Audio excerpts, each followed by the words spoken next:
Right then. So look at these setups then, Jeff, okay? There's your before setup.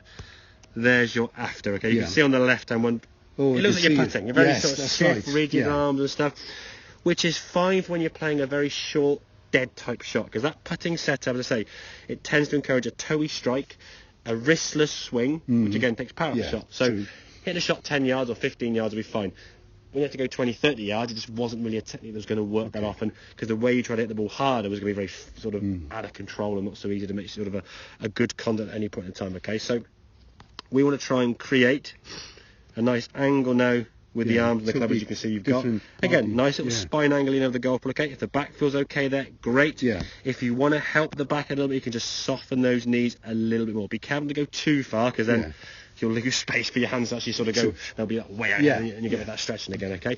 But in terms of the swing, once that club face is straight, okay, club goes back there nicely on the way back in now, nice little gentle wrist hinge there, as we can see, and dropping that club on the back of the ball there now.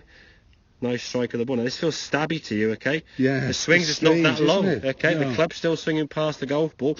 The loft of that golf club's being used. I mean, you're in that golf ball 15, 20 yards. If you want to go further, rather than your club going back to here, it would go back to here, or here, or here. And the length it goes back would increase by how far it goes through to some extent, okay? But hitting the ground's not a bad thing. The problem in the past was what you had, and you probably can't see it so easily. Then maybe you could actually, if I draw a line from here, that line there is more towards the middle of your feet, where if we look at this line here, and that's behind the ball, but that's behind your foot there, okay? So having the ball off that back foot is going to help you get the correct angle of attack on the golf ball, okay? Now, it's not moving the ball back by you moving your feet way left, it's just bringing your right foot into your left foot, which increases that ball back perception, and again, perception is reality sometimes in golf, what you think you were doing and what you are doing, okay? So that ball a little bit back in the stance, a bit more lean over the ball, just a bit more spine angle lean, okay? Just get yourself in a better setup, okay?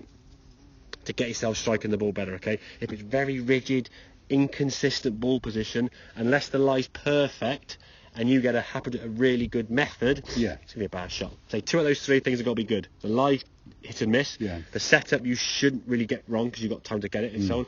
The method can break down because of pressure or just your technique that day, okay? If you can get 2 of those things right, we'll get a reasonable shot. That's good, Okay, makes sense? Yeah. Excellent. Good.